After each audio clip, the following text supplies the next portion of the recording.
Hello, class 4 students. How are you all? I hope you're doing well.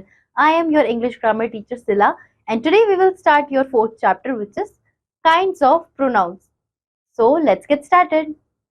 Definition: words that are used in place of a noun are called the pronoun. जो भी words use होते हैं noun की जगह पर उन्हें हम कहते हैं pronoun. Read the following sentences. Ravi and Karan go to school on time. They are punctual. A cat ran behind a mouse. It caught it. Varun scored a century. He got a prize. Nidhi studied hard. She succeeded. In the above sentences, the colored words have been used in place of nouns. In the preceding sentence, they all are pronouns. तो यहाँ पर हमने sentences जो पढ़े उनमें जो colored words थे वो सभी nouns की जगह पर pronouns use हुए थे. वो सभी examples थे pronouns के. Kinds of pronouns. Here we shall study the following kinds of pronouns. यहाँ पर कुछ pronouns के types दिए हैं जैसे कि personal pronoun, reflexive pronoun, emphatic pronoun, indefinite pronoun, demonstrative pronoun and interrogative pronoun. इन सभी को हम डिटेल में डिस्कस करेंगे. सबसे पहला है personal pronoun. The pronouns used in place of a person, animal, thing or place etc. are called personal pronouns. ऐसे pronouns जो इंसानों के लिए, जगह, चीज या एनिमल के लिए यूज होते हैं उन्हें हम पर्सनल प्रोनाउन कहते हैं. Persons. Personal pronouns have 3 persons. जो पर्सनल प्रोनाउन होता है उसमें 3 पर्सन्स होते हैं. फर्स्ट पर्सन, सेकंड पर्सन और third person.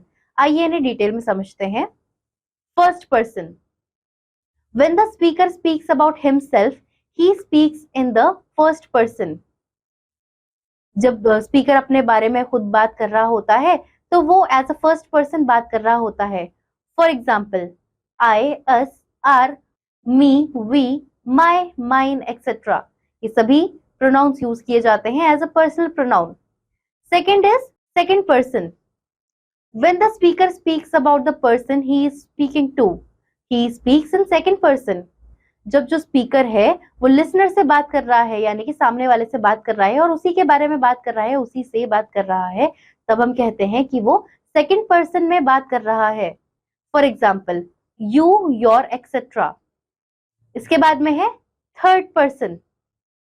When the speaker speaks about a person और thing not present he speaks in third person.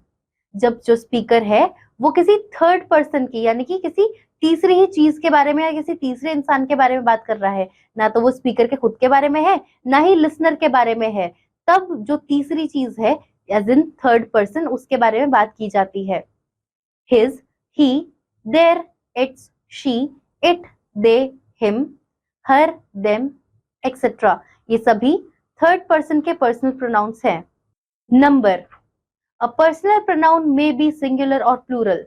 एक पर्सनल प्रोनाउन जो है वो सिंगुलर भी हो सकता है और प्लूरल भी हो सकता है. जैसे कि फर्स्ट पर्सन में सिंगुलर क्या है? आई, माई, माइन. प्लूरल है इसका वी, अस, आर.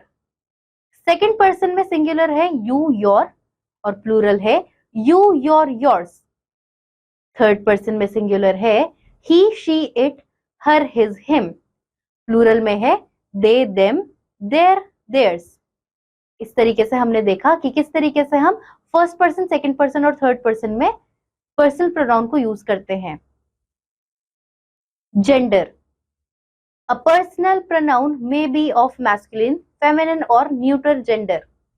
जो पर्सनल प्रोनाउन है वो मैस्कुलिन जेंडर का भी हो सकता है, फेमिनाइन का भी हो सकता है और न्यूट्रल जेंडर का भी हो सकता है. मैस्कुलिन में क्या क्या आएंगे? ही, हिम, हिज. फेमिनाइन में आएंगे पर्सनल प्रोनाउंस जैसे कि हर और शी, और न्यूटर में आएंगे इट और it's. Masculine and feminine both. जब हम दोनों को साथ में अगर हम बात कर रहे हैं उनकी, तो हम बोलेंगे I, we, our, us, you, your. ये सभी पर्सनल प्रोनाउंस यूज होंगे जेंडर के सेंस में. अब देखिए केस. अ पर्सनल प्रोनाउन में serve as a subject, object और में शो पोजीशन. एक पर्सनल प्रोनाउन जो है वो सब्जेक्ट शो करेगा, ऑब्जेक्ट शो करेगा और एक पोजीशन भी शो करेगा. हम इन्हें केसेस के थ्रू समझ सकते हैं. सबसे पहला है nominative case. A personal pronoun used as a subject in nominative case. Personal pronoun में जब नॉमिनेटिव केस की अगर बात होती है तो उसमें जब हम सब्जेक्ट को यूज करते हैं तो वो नॉमिनेटिव केस कहलाता है। ऑब्जेक्टिव और accusative case. A personal pronoun used as an object in objective case. जब हम ऑब्जेक्टिव केस में पर्सनल प्रोनाउन को एज एन ऑब्जेक्ट यूज करते हैं तब ऑब्जेक्टिव केस यूज होता है। Possessive case. A personal pronoun showing possession or of something in possessive case। जब possessive case की बात होती है तो personal pronoun जब कोई possession शो करता है तब वो possessive case के अंडर आता है। अब देखिए आपको यहाँ पर टेबल दी गई है, persons दिए हैं, nominative case, objective case और possessive case तीनों ही आपको दिए हैं। आइए इन्हें डिस्कस करते हैं। फर्स्ट पर्सन में nominative case है I, ऑब्जेक्टिव है me और possessive case है my या फिर mine। इसका प्लूरल होगा वी, अस और आर और आर्स। ऐसे ही सेकंड पर्सन की अगर हम बात करें तो यू एंड यू योर्स, ये इसके सिंगुलर और प्लूरल दोनों ही फॉर्म्स में बोला गया है।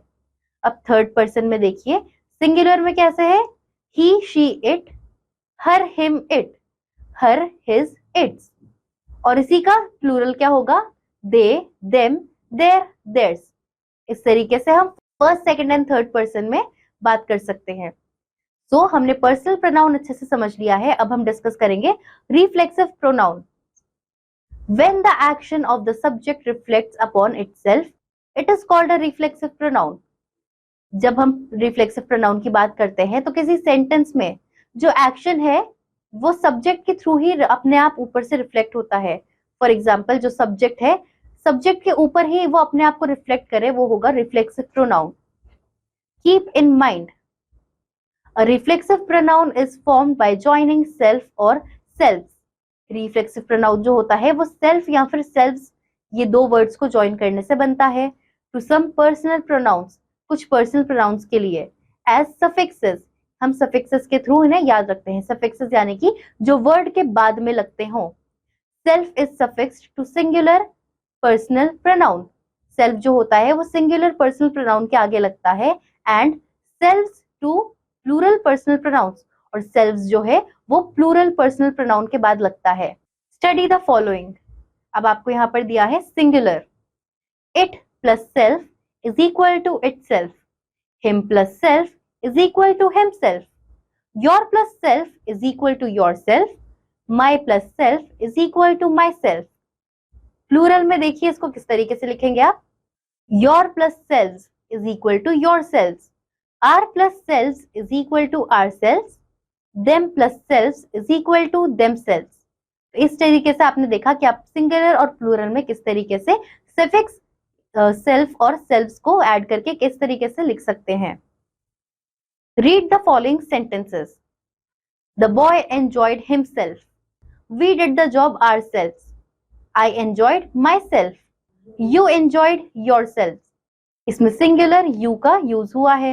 You enjoyed yourselves, इसमें प्लूरल you का यूज हुआ है। The players enjoyed themselves, she enjoyed herself, he enjoyed himself।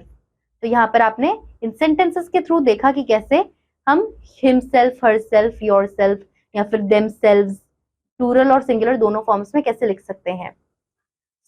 अब हम नेक्स्ट हमारे टाइप ऑफ प्रोनाउन पे जाएंगे जो है empathic pronoun.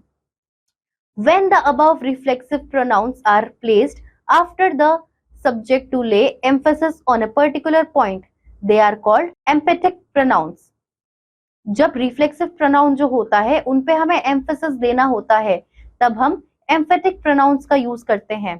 For example, we ourselves do not remember anything of the incident, they themselves left the place, you yourself do not know how to do it, I enjoyed myself, she herself learned the lesson। अब आप इसमें अगर देखेंगे ये सभी जो sentences हैं इन्हें आप सिंपल तरीके से भी लिख सकते थे, जैसे कि they left the place या फिर I enjoyed या फिर you do not know how to do it।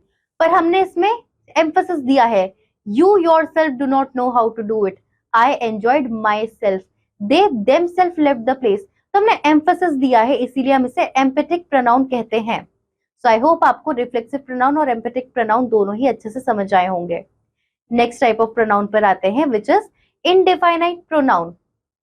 When a pronoun is referred to in a general way, it is called indefinite pronoun. जब हम किसी प्रोनाउन को जनरल वे में refer करते हैं तो वो indefinite pronoun होता है.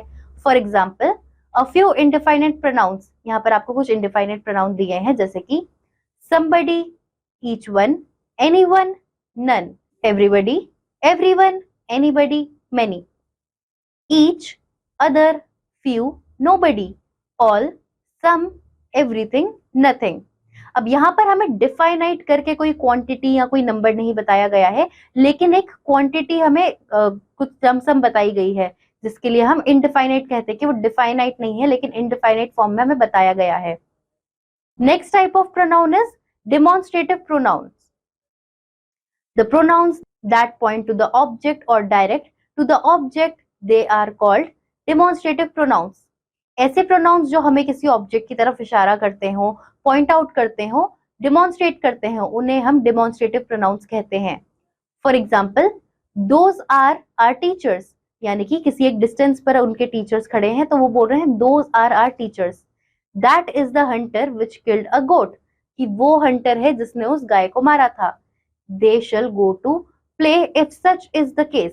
सच जो है वो आपका डिमॉन्स्ट्रेटिव केस हुआ. ऐसे ही these are the players of cricket. These यानी कि हम इनको पॉइंट आउट करके बता रहे हैं कि these are the players of cricket, तो हमने इन्हें डिमॉन्स्ट्रेट किया, पॉइंट आउट किया. दिस इज अ स्केल, ये जो है ये एक स्केल है. तो इस तरीके से हम समझ सकते हैं कि डिमॉन्स्ट्रेटिव प्रोनाउन का क्या यूज होता है. Next type of pronoun is interrogative pronouns. The words that are used to ask question are called interrogative pronouns. ऐसे वर्ड्स जो क्वेश्चन पूछने के लिए यूज होते हैं उन्हें हम इंटेरोगेटिव प्रोनाउंस कहते हैं. The interrogative pronouns are who, whose, whom, what, which, how, etc. ये सभी आपके इंटेरोगेटिव प्रोनाउंस के एग्जांपल्स हैं. For example whom do you give the book, इसमें whom जो है वो आपका इंटेरोगेटिव प्रोनाउन हुआ और ये आपका एक क्वेश्चन बना. Who is the person supporting him? What made you make a noise? Whose pen was lost? Which is the book that belongs to you? तो ये सभी क्वेश्चंस थे और इनमें इंटेरोगेटिव प्रोनाउन का यूज हुआ था. सो आई होप आपको काइंड्स ऑफ प्रोनाउन समझ आए होंगे. अब देखिए question time. Section A, complete the following sentences with the suitable, reflexive और एम्पैथिक प्रोनाउन. अब आपको यहाँ पर जो भी सूटेबल, रिफ्लेक्सिव या एम्पैथिक प्रोनाउन यूज होगा उसे यूज करके सेंटेंसेस कंप्लीट करने हैं. जैसे कि पहला है I have done my homework myself. यहाँ पर आप myself लिखेंगे. ऐसे ही दूसरा देखिए, he covered dash with a blanket. He covered himself with a blanket. यहाँ पर आप himself लिखेंगे. थर्ड देखिए, he enjoyed himself. हम उसकी बात कर रहे हैं तो himself लिखेंगे. ऐसे ही बाकी भी आप अपने आप कंप्लीट करेंगे. नेक्स्ट देखिए section B, fill in the blanks with personal pronouns. अब आपको पर्सनल प्रोनाउन से आपको ब्लैंक्स फिल करने हैं. पहला देखिए, I have a chair dash is made of wood. तो यहाँ पर आप लिखेंगे that. I have a chair that is made of wood. Second देखिए, the boy has a book dash wrote his name on it. तो यहाँ पर आप लिखेंगे the boy has a book he wrote his name on it. ऐसे ही बाकी sentences आप अपने आप कंप्लीट करेंगे पर्सनल प्रोनाउन के यूज से. अब देखिए section C, fill in the blanks with suitable interrogative pronouns. अब आपको यहाँ पर ब्लैंक्स फिल करने हैं सही इंटेरोगेटिव प्रोनाउन लगाकर. जैसे कि पहला है डैश इज योर क्लासरूम. तो यहाँ पर आप कुछ भी लिख सकते हैं जैसे कि where is your classroom, which is your classroom, इस तरीके से. सेकंड देखिए, dash is the man who stole my purse. तो यहाँ पर आप लिख सकते हैं where is the man who stole my purse. इस तरीके से आप इसे लिख सकते हैं. ऐसे ही बाकी सेंटेंसेस आप अपने आप इंटेरोगेटिव प्रोनाउंस यूज करके कंप्लीट करेंगे. सो आई होप आपको ये चैप्टर क्लियर होगा. एक्सरसाइज हमने डिस्कस की है, बाकी आप अपने आप प्रैक्टिस करेंगे. And we'll meet you in the next class. Till then bye students.